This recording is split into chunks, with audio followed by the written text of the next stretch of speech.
Hogstye presents It's Just Business with Steve Thomas and Rich Rogers. And now, here's your host, Chris Larry.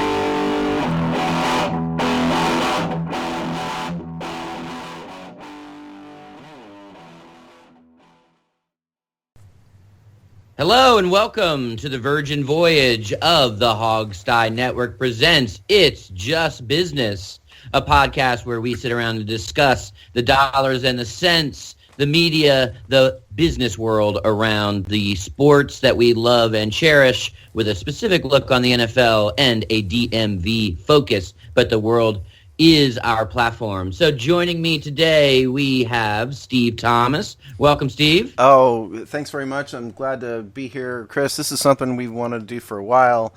This was born out of the Hogstye and out of my desire to talk about more of these topics and me continually getting shut down by Alex and Sean in favor of football topics. So we decided to branch this out into a whole nother show and hope you guys enjoy it. Thank you. And Rich Rogers joining us in the roundtable. Welcome, Hey. Rich.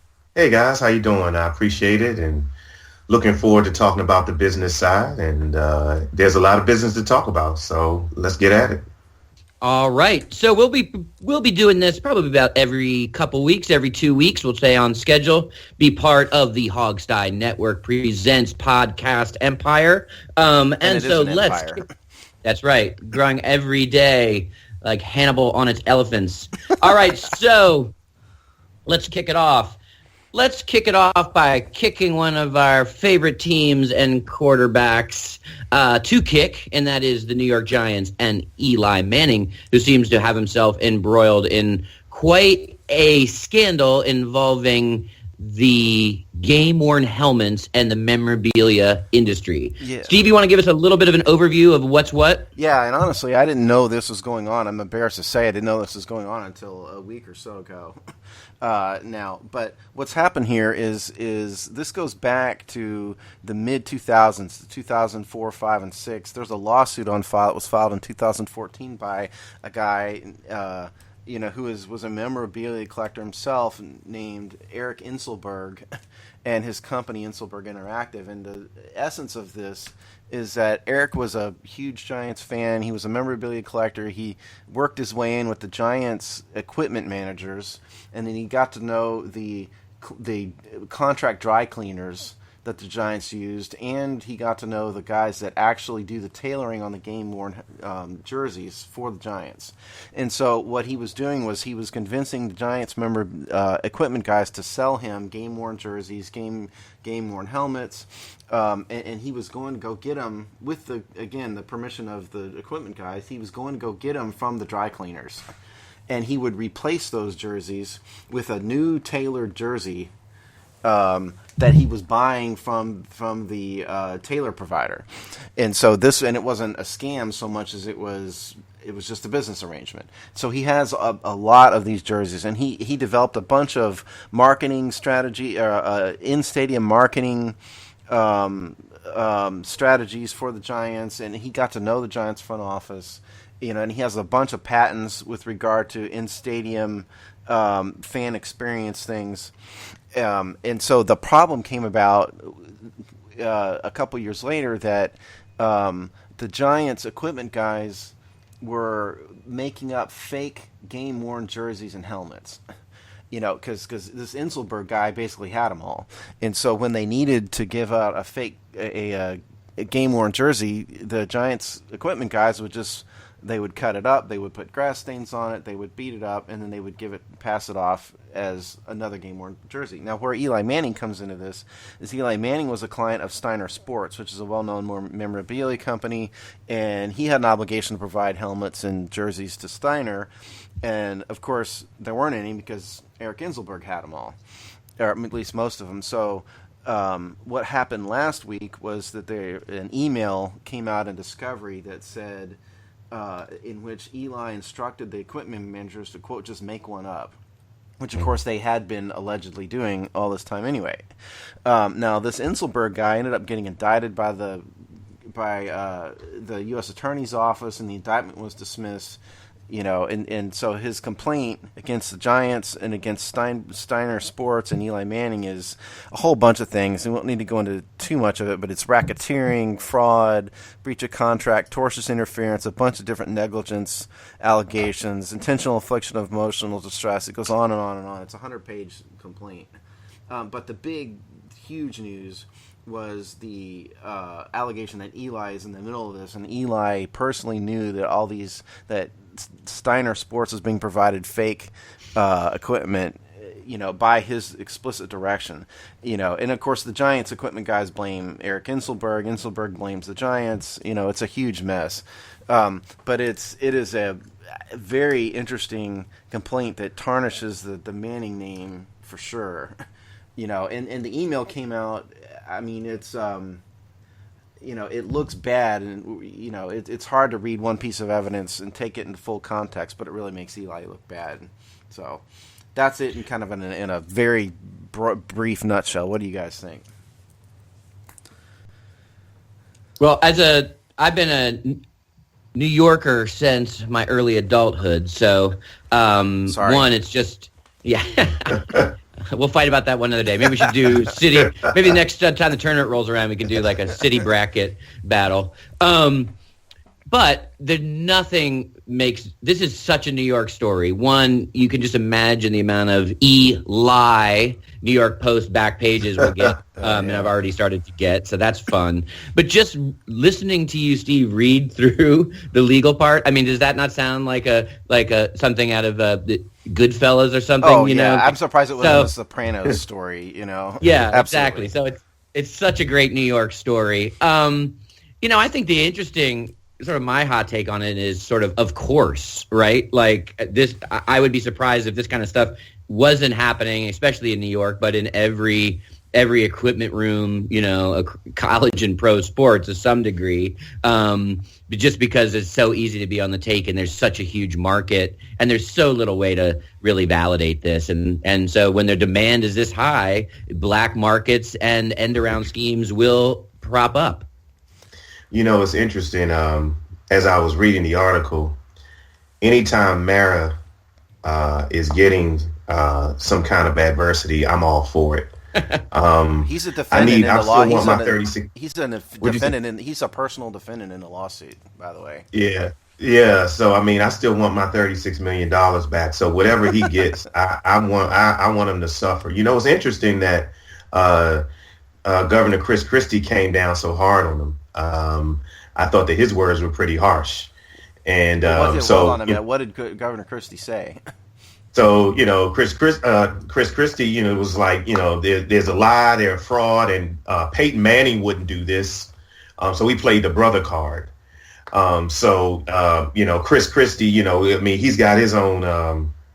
I think he should not throw stones, but throw stones he was off pretty a bridge, perhaps.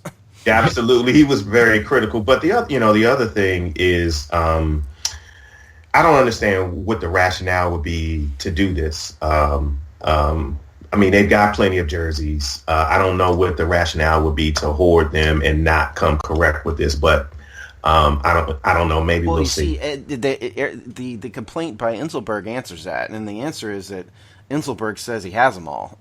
He was a member. He was selling memorabilia himself, and he helped the Giants build an historical museum in the stadium. And so the point was that there weren't any because Inselberg has them all. And the answer, which is the answer to most things in life, is money. What's amazing to me is that allegedly Eli Manning can't just go to Steiner and say, "Look, they're gone. Let's rework the contract because I can't get them to you right now." That would not be the easy way to go. I just don't get it. Yeah. I mean, this is as our first topic on It's Just Business, pure supply and demand, right? So, and when there is not enough supply, whether you come correct, Rich, as you say, or if you figure out other ways to open up that supply train, and that's what happened here. It looks like to me, it's pretty basic capitalism. What interests me and what I kind of find a little bit laughable is actually on the demand side, that there is that much of a market for this stuff at that price. and probably an unwillingness to for the consumer side, they must know that that it's dubious that what these things are as they say. I almost feel like you're kind of assuming it's air quotes on game worn, and maybe that's just me being cynical. But what about the demand here that would make people have the sort of fake and lie on the supply side? Well, can we blame the consumer? Well, you can't. I don't know if you can blame the consumer necessarily. I think the consumer has gone crazy. Personally, I would never buy a $4,000 jersey. I don't care who wore it. I don't care who signed it. I don't care where it went. I would never pay $4,000 for something like that. But that just means I'm stingy. And I'll give you an example of just the outright fraud that is involved in some of this. This goes back 5 or 6 years now, but I was at lunch, wandering around a shopping mall, and I, walked into the local sports memorabilia place, and I'm a Dodger fan, but I was a Barry Bonds fan because I just liked watching him play baseball, and so I was looking at the Barry Bonds balls, not going to buy them. So I saw this ball, took a picture of it with my camera, and then went back and looked at his website later, and Barry himself on his website had a bunch of photos of his fraudulent signature. And the ball that I was looking at matched one of the fraudulent ones exactly. So then I went so I went back to the store a couple days later, and of course that ball had a certificate of authenticity with it from a company. Yeah. And I showed it to the owner, and I said, "This is from Bond's website. That ball is fraudulent. You do what you want, but I'm letting you know." And then a day later, the ball was gone, but all the other stuff from from that supplier was still there. And that came with a certificate of authenticity. Yeah, I had the only piece of memorabilia that I have signed is I have an authentic Muhammad Ali autographed poster that I paid for $1,800 at an auction, and I have a certificate of authenticity. But other than that, I mean, I don't have I don't have Art Monk's helmet. Or Darryl Green's cleats or anything. I'm not interested. Go ahead, Chris. I didn't mean. Well, first of all, hearing your story there, Steve, if there's a talented listener out there that would like to do a animated short cartoon series of Steve, the sports memorabilia vigilante, I think that would be highly entertaining. I was trying to help the guy out more than anything. That's a good, Rich, you kind of give me a good idea for an out question, though. Like, what is you've shared yours, the most expensive, the most you paid piece of sports memorabilia that we have? I mean, if I'm blaming the customer here, we got to be a little bit reflective on what we might have paid for or think was important. Rich, maybe I'll start you off, though. You gave us your big one. What's your most prized, and maybe if you're willing to say how much you paid for a piece of Redskins memorabilia?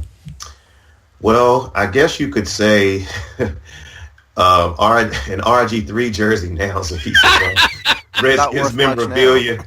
I have the anniversary throwback jersey that I paid $300 for, and it's hanging upside down on purpose on my wall. All right, we need a photo for that for the Hogsty social media. Yeah, we'll put that out. I don't buy a lot of memorabilia. Everything I have was signed personally in front of me, with the exception of one thing, an RG3 mini helmet. And that was a couple $100. It's still sitting right here in front of me. But everything else I have other than that was signed by a player who I was in front of, so it's just not my thing. And you're, tell us about, I have another point to make, but tell us about yours, Chris. Sure. Well, I'm gonna ride the RG3 train here, and we'll give it a hat trick of RG3 memorabilia. Maybe it's on the other side of the spectrum, though. As walking through the streets of Brooklyn on a Saturday, warm weather, stoop sales galore, and someone had a RG3, imagine the Redskins t-shirt and the logo, burgundy with the logo, but RG3's head instead of the Indian headdress, so you get the dreadlocks. So, kind of like And so he was already tanking, but I bought it for 50 cents. And so that's a little bit of my RG3 prized possession. Unfortunately, I'm a man of my girth. I can't fit into this T-shirt, which I'd love to be able to wear. But that's my favorite piece. You're a man of your girth. No, but I think the business-related question is a good one because ultimately it comes down to supply and demand. You know, the answer to your original question is, do you blame the consumer? Well, I don't really blame the consumer for wanting, it's not what I would pay for, but I don't blame the consumer for wanting, say a game-worn jersey, because you want what you want, and if you have the extra, capital to spend, more power to you. Where the blame comes in this is the fraud associated with providing this stuff. The consumer fraud, it's consumer fraud at the end of the day. You can throw out conspiracy and all these things, but at the end of the day, it's consumer fraud, and that's what I blame for. I blame people for. I don't know. I don't blame the consumer for wanting it. I may think it's dumb to pay $4,000 for a jersey, but I don't really blame them per se because it's free market economy. At the end of the day. Fair point. I was just trying to be a little bit provocative and flip the script, but as we transition, it's actually an interesting transitional moment here into our next topic in that if we think about how many opportunities there are for fraud and money-driven and people that work within the system but don't make near as much money as the top of the system, thinking about now the Raiders to Las Vegas and the potential problems that might bring up. There was came official a couple weeks ago that the Raiders would be moving in the 2019 or 2020 season. Yes. Someone can correct me on that. I believe it's 19. Yeah, so there's been one more year in Oakland, and then they move to the Raiders. What do we think about that? A NFL team, the biggest gambling engine in North America, moving to Sin City. Thoughts? Yeah, it's all about money at the end of the day.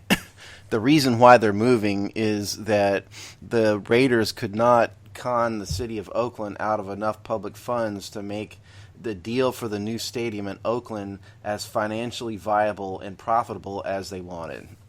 And that's what it comes down to. And yes, the NFL has had all those big problems with gambling for all these years, but the nanosecond Clark County, Nevada, and Bank of America come up with enough money to build a stadium, all of a sudden it's okay. And I personally I have a huge problem with the amount of public funds being spent on stadiums, when the primary tenant is going to be owned by a guy who's in some cases a multi-billionaire. And now you're going to put, $750 million on the backs of the taxpayers. I have a huge problem with that, but I understand why. I think the NFL are very hypocritical in all of a sudden approving Las Vegas, the home of gambling, the home of sports gambling. When all these years it was bad, but the nanosecond they can make money at it, well, it's okay. Don't like that. Hypocrites. I wonder how they would. I wonder how they would police that. I wonder how they would, what contingencies they would put in place to ensure that there would not be any illegal gambling. I'm just curious to hear what you guys think about that.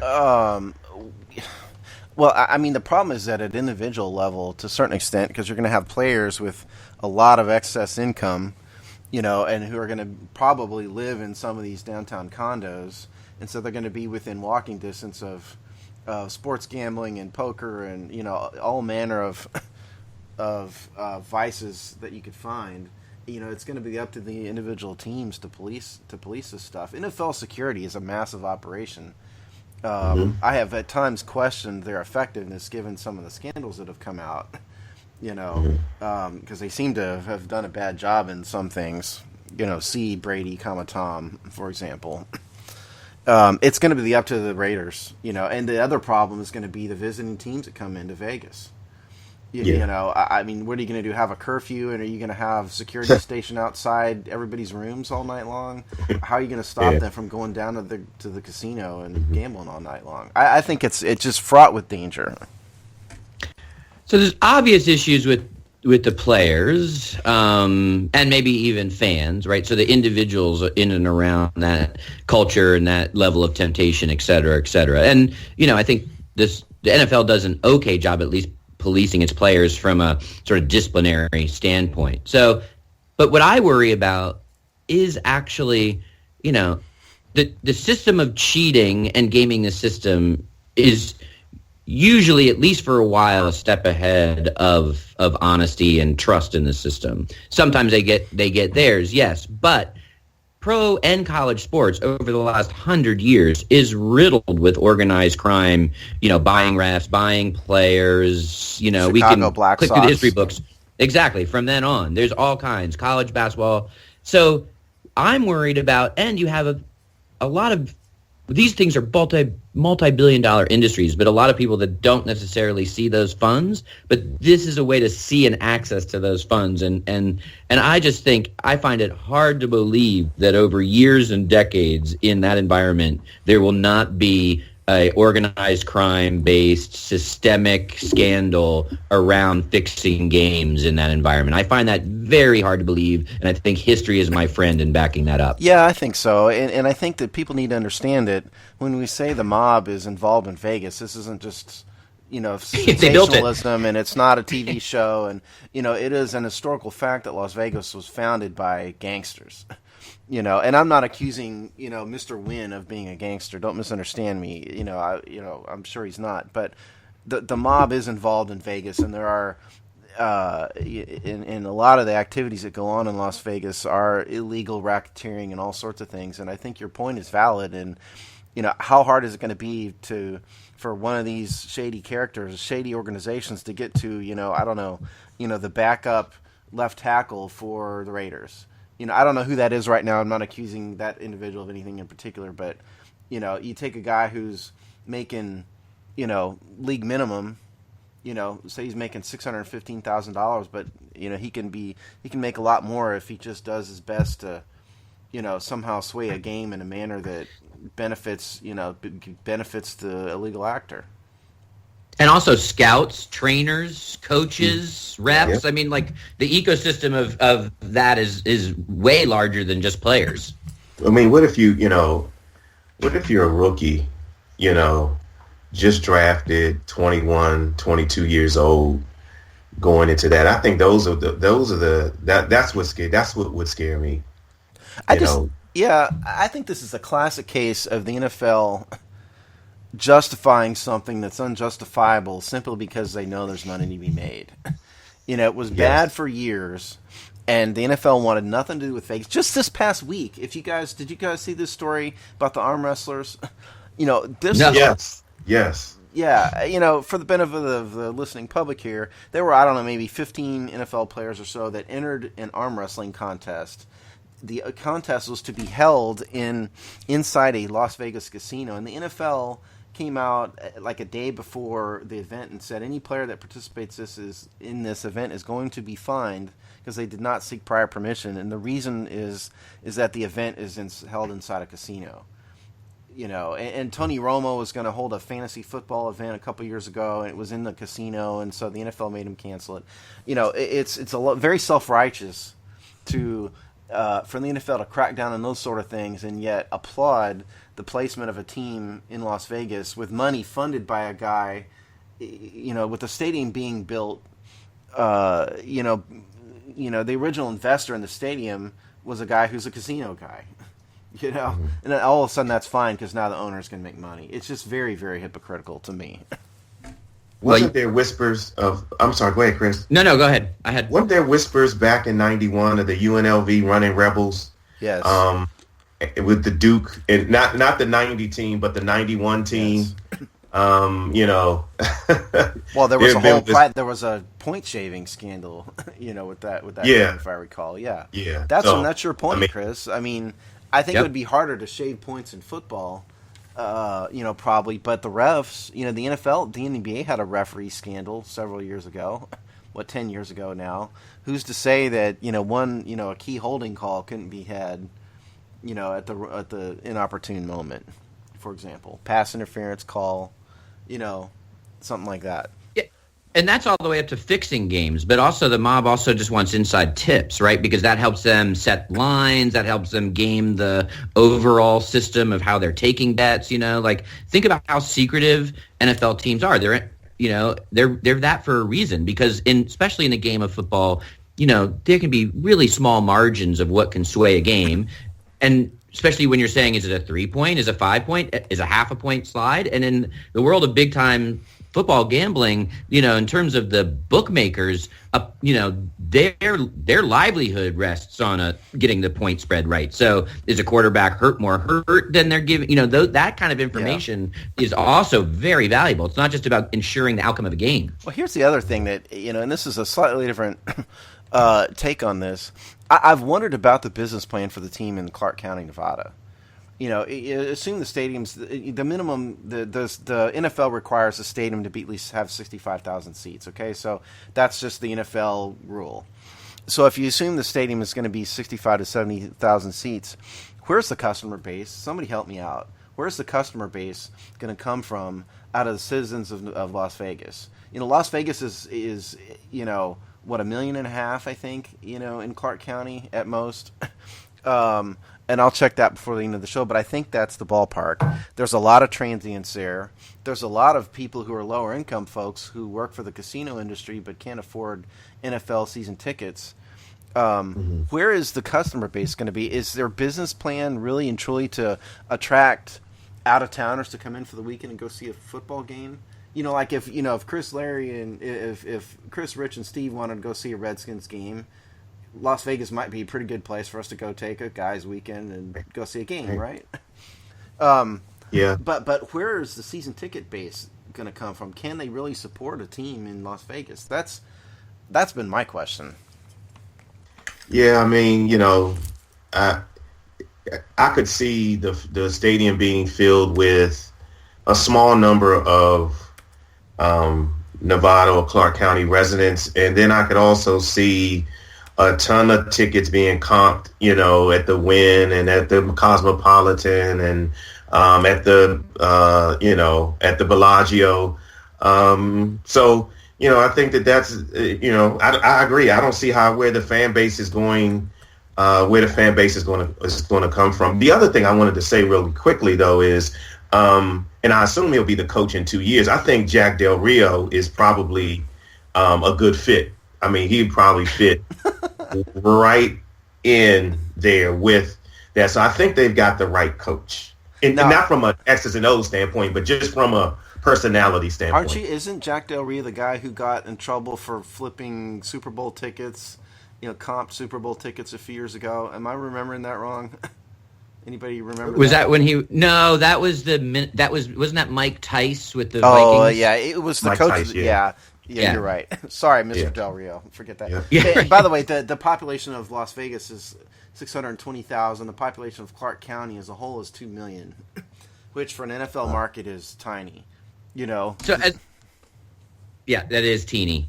We'll move on to kind of things that we might want to look for here as we follow the storyline. One is I'm very much looking forward to the Hogstye Network presents Weekend Bash, the first time the Redskins play the AFC West and we get a away game. We have to do a remote. Mark the calendar. And then two, also the other piece of news around here is that Beast Mode is either has or is on his way to being a Raider, and if he makes it, because I think, let's see after 1 year, if he's still in the team when they move to Vegas, a lot of good commercials where he's trying to gamble at the tables with Skittles instead of hard cold cash. I mean, yo no comprendo. For those out there who understand Spanish, I don't understand why the Raiders, and this is a little off of our business topic, but I don't understand why the Raiders would bring the guy out of retirement. I understand why Marshawn Lynch would want to do it, another payday. God bless him, but I don't get it personally. It's the Raiders. There's a lot of running backs out there. Why on earth would you want to bring him back? I don't get it. For our entertainment, Steve, for our entertainment. All right, so speaking of entertainment, There's a lot of talk in the 2016 season about are the NFL TV ratings in decline, and especially throughout the first half of the season, kind of up until that Thanksgiving clickover, it did appear that the ratings were having a bit of a chilling effect to previous years. And again, any kind of little blip down in TV ratings really start to disturb the NFL's bottom line, especially speculatively going forward. They seem to rebound a little bit. But there definitely seems that the NFL is nervous about this, and you can look at some of their rule changes and thinking about how they want to speed up the game, that they are aware and they aren't just leaving it up to circumstances like the election or other things that may have happened in the fall to divide our attention. So NFL TV ratings, should the NFL be nervous, and what is driving a chilling effect if they are on a downwards trend? I don't think the NFL has to be nervous. I think they're not looking at this from a broad enough perspective. There's a lot. I don't know if those ratings are counting the myriad opportunities of paid streaming. I think a lot more people are watching TV in general and sports on their phones, on their tablets, on their mobile devices. The NFL sells online access to watch football games, for example. And I think if you take that and you add those numbers in, and then you include the effect of the 2016 presidential election, I think that probably explains most of it. Because just my thumbnail kind of view of it, I don't think the NFL is less popular at all. I think it's as popular as it ever was. So I don't think people are losing interest in the NFL, personally. And I don't think your average fan really cares one whit about something like the concussion lawsuit. I don't think they're not watching football because of the players may be hurt. I don't think that fans care about that. Yeah, I think there are a couple of factors. The NFL is making so much money. One factor I think is I don't think people are camping out in front of the TV on Sundays for 16 weeks. What I was thinking is, when you look at the fall, a lot of people are much more active outdoors now. And I think that sort of affects a little bit, maybe people are much busier. And to your point, Steve, while they're out at the mall or doing whatever at their kids' games, they can live stream the game on their phones. But when it starts getting colder and people are inside more, I think if you look at the ratings, they actually improve as the season goes over and as the winter months, as we get heavier into the winter months. So I don't think it has a crisis. Well, I think more of an issue is that they may have an image problem, and particularly with the Kaepernick issue and players getting in trouble. And I think that could be a topic in itself in terms of whether Roger Goodell as the disciplinarian whether it's actually working. But maybe some people are fed up and they don't have the same 16-week commitment as they once had. I totally agree that the NFL is probably not counting all the ways people are watching. And I'd also say the NFL has been, of the four major pro sports leagues, the slowest to move and adapt to a changing media environment and offer more options. They've just in the last two seasons gotten a little bit better at that. And then probably the best example being the Thursday Twitter stream version of those games. And now will be a third-year customer coming up on their streaming package. So, but they are at least 5 to 7 years behind some of the offers and innovations that the other pro sports leagues have done, and both offering different ways to watch and in then counting it and accounting for that. I mean, I have to say, to your point, Rich, I totally agree. And man, it's hard, especially when you get older and you have a family or other responsibilities in life, to say, you know what, for the next 16, actually more like 20, 23 weeks, I'm going to put 4 to 12 hours aside on a weekend day for anything, let alone something that's entertainment. And so having a streaming package, I remember the Eagles game, the first one early in the season, I literally watched three quarters while still hiking in the woods with my family. And I was like, this is one of the greatest days I've ever experienced, where I don't have to get into a fight about what I do and still watch the game and still be active outside. So I think you're right in terms of that. Well, but that's always been the case, right? I mean, Little League baseball games and hiking, aren't a new invention. Or, that was true in the 70s. People had families in the 70s and the 80s. people did things on the weekends in the 70s and 80s. It's more true for the three of us now, because now we're of the age where we have other responsibilities. Whereas, when I was 23, yeah, I could probably kick back and, put 8 hours in the NFL every day, or every Sunday rather. I don't think that has changed. I think that part of the problem, why the NFL is freaking out over it, is that, I don't know if people really comprehend the enormity of the TV contracts. The TV contracts are so large that the networks are actually losing money if you just count ad revenue versus what they're paying. They're getting the benefits they are getting from the NFL packages are broader than just ad revenue. It's prestige. It's the ability to promote their other shows, and that's how they make up their revenue. It's the NFL is making multiple billions of dollars a year on the TV contracts, and they are worried that when the next contracts come up, the value of those is going to go down because people are watching it in other ways. Because NBC isn't going to pay multi-billion dollars to for streaming services on their phone. That's such a good point. And the loss leader quality of the NFL contract. One, it means that any even slight whiff of downward ratings will spur freak out, right? Mm-hmm. So, because that's one thing. It's just a whiff of that. But also from the network, especially in the three major broadcasts and maybe even ESPN, they use it to really promote the rest of their lineup. Now, the reality is people aren't watching broadcast TV either. So, they're taking their entertainment on streaming services, on mobile, et cetera. So this idea that you would what you're even available to grab eyeballs towards from NFL, like your Sunday lineup or your Thursday lineup, that's also going the way of the dodo bird. So that's a double freak out.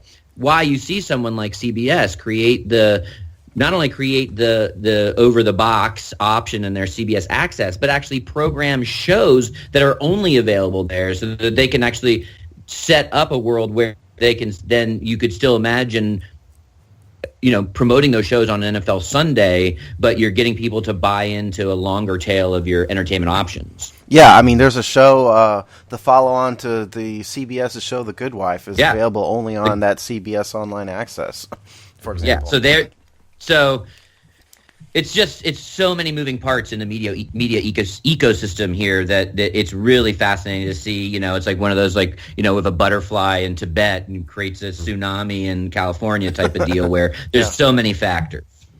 I'm lucky that my wife loves the Redskins. She loves football, so I get to watch football all day on Sunday, and we actually bond over. I mean, she knows all the calls. I mean, we go to games, so I'm pretty fortunate there. My daughter also likes. So it's not we make sacrifices on Sundays. We plan. I mean, I'll admit we plan around football on Sundays. Well, you're one of the lucky few. Yeah, Rich wins this round. So Rich will be giving seminars, $25 a seat for how to set that up. Yes. July. We'll run July through September 1st. Why can't we make some extra bucks too, right? All right, so kind of going from TV personalities, the world of entertainment, sports media, the quarterback that everybody loves to hate will be moving to the A booth on CBS coming up in this season. And we, of course, are talking about Tony Romo. And in the process, Tony Romo boots Phil Simms from that slot, sending his media career into the abyss. So, media intrigue. Tony Romo, how will he do? Lots of good, finally off the field.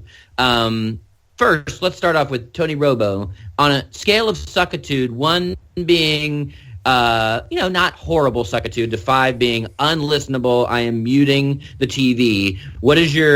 Where would you rank Romo's probable suckitude as a color commentator? Rich. Steve, go for it. No, go ahead, Rich. Yeah, I want to hear your answer first so I can piggyback off. I'm thinking probably like a 1. I mean, this guy, I don't see how you go from the field to the top spot. I mean, I don't know who he knows over there, but I suspect that he sucks, but we'll see. I hope we don't get. I mean, we play the AFC West, so I'm sure we'll get a ton of games, a ton of CBS games this year. So we'll see. So you're saying he's mildly suck. A 1 would be light suck. 5 would be heavy suck. Oh, 5. Let me change that then. 5. 5. All right, Max suck. Steve. I think he'll be pretty good. On your scale, I'd give him maybe a 2. I think he's a pretty good talker. He's, photogenic. I don't think he's the most charismatic guy in the world, but he does know football. And we hate him here because, we're Redskin fans and all that, and I get that. But I don't think he's going to be too terrible. I mean, he does have a brain in his head. He's fairly articulate. I think it's a little odd that they put him in the number 1 slot immediately. Of course, he's replacing Phil Simms, and, who couldn't applaud that? I'm going to really hate having to listen to Troy Aikman do the Fox Redskin games and then Tony Romo do the CBS Redskin games. That's going to make me want to claw my eyes out, I think. Yeah. Or rip my ears off. Yeah.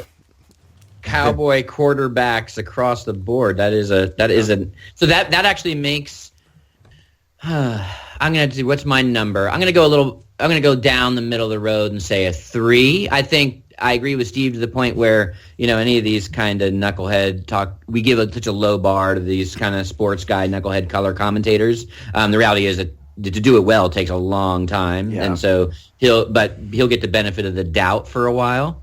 People didn't sort of realize Phil Simms kind of was really bad at it until the last couple of years. And I think he's probably been in that booth probably for a decade minimum. At least, probably more. And then, but I don't know. He also seems like a little bit of a bumbler to me. I don't, how many hits to the head. That's a lot of slamming head to the pavement there on old Romo. I think he's going to struggle out of the gates. I'm going to say a 3 on the suckitude scale. Yeah. Yeah. I hope our, don't forget you got Moose Johnston too. So there's another Cowboy. Oh, Lord. Rich, Thanks you're killing me. I know. Yeah, piling on. You're so right. It's Cowboy. It's a Cowboy whiteout in the booth. Yeah. So let's talk a little bit about. I have to say, I wanna pour one out for Phil Simms a little bit. He was not good at TV. But if I've got to listen to an ex-Redskins quarterback foe, Phil Simms, he's a Super Bowl champion. He holds some Super Bowl records. He was an honorable foe, right, with many classic battles. Mm-hmm. And so I always, even Aikman a little bit, at least I respected these guys. One of the funny things about Romo was this sort of it became a bit of almost a meme, unless you were a Cowboys fan, how much disrespect and kind of ridicule has been heaped on Tony Romo. So if I'm going to listen to a bumbling jock talker, I'd rather have one that I respected the combat on the field and ride with Phil Simms. What do you all think? Yeah, because Romo, I think, has bugged me more than Troy Aikman, more than Moose Johnson, and more than Phil Simms, simply because he's gotten a lot of credit for putting up some good stats, and people, his supporters seem to forget that he's consistently cracked under pressure for years and years and years.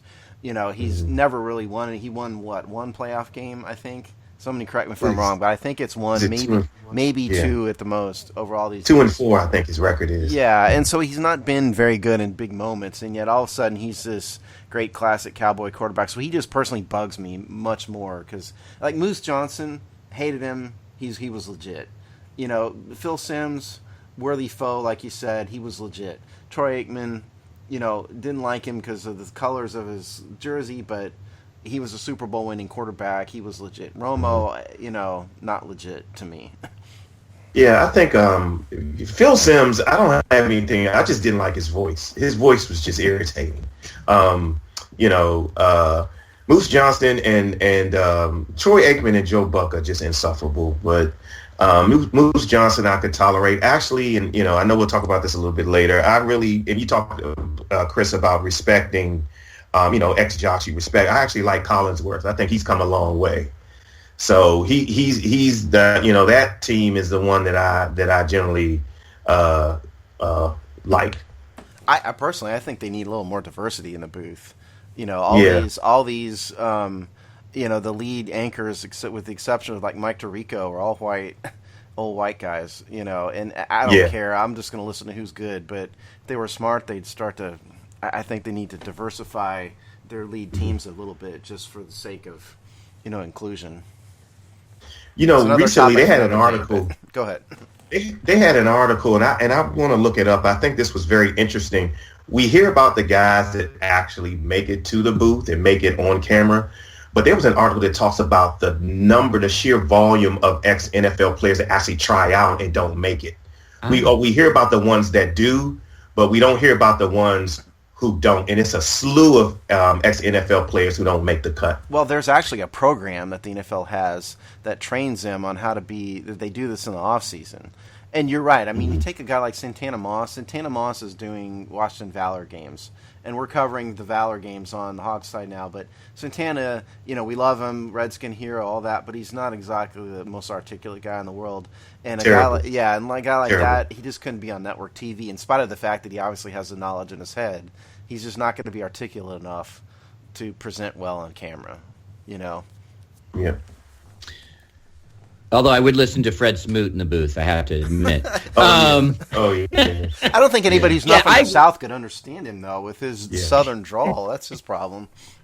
I think we can. This is a pin for another day in terms of this. I just think the overall quality of sports booth broadcasting is pretty bad across the board. Like the top, Joe Buck's horrendous. Funny thing, little tidbit from Joe Buck's book last year was that he claims he was addicted to hair plugs. Yeah.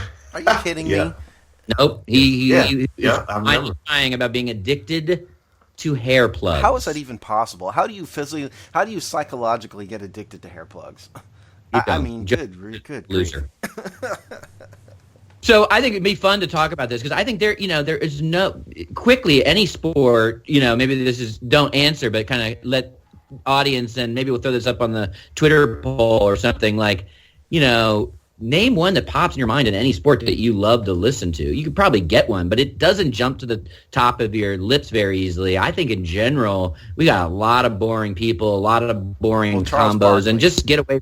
Charles Barkley. People tune into Charles Barkley because he's provocative. I don't necessarily think he's the best guy in the world either. Huh?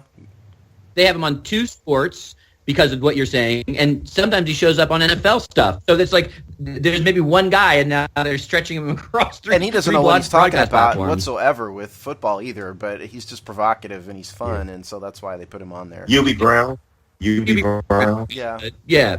So we'll sort of, listeners out there start to think about that. Might be a thing we return to and talk about and have some debates on, because it's also, I'm not impressed with the non-jock guys lately either. I think they're boring. There's no Howard Cosell's. There's not a lot of guys that are bringing that kind of flavor from the broadcast perspective either. So let's go. We'll tie in gambling and Tony Romo together. I'm going to set the over-under. This is our out question for our virgin voyage here of It's Just Business. Over-under 3 years in the booth for Tony Romo. So, what do you think? I'm going over. He's going to be there for the duration. Yeah, going well over. I'll take the over on that as well. I'll take the over on that. Probably right, which means my betting line was bad. But I'll take the under just to get the action rolling. I think there'll be too many other draws, and I also think they're going to think he's better as a face in the booth, is in the broadcast studio eventually, and he'll move there after he bumbles through. So he'll stay at media, but move out of the color commentator role. Fair enough. Yeah. We'll see. Well, thanks for joining us as the Hogsty Presents Empire grows, and we kick off It's Just Business. Look forward to talking to you in a couple weeks, and feel free to tweet at us at The Hogsty if you have any interesting ideas or comments or thoughts on future topics. We'd love to hear from you. And we're on Facebook at Hail of the Hogs, and we're on Instagram. I think it's The Hogsty. We just started Instagram like this week, so check that out too. Rich, how can they find you best online? At Disco Q, DISCOQQUE. On Twitter. All right, and I am at Chris Larry 33 on Twitter as well. Let's get chatting and get more of you involved as we prepare and plan for the next It's Just Business. Thanks, everyone.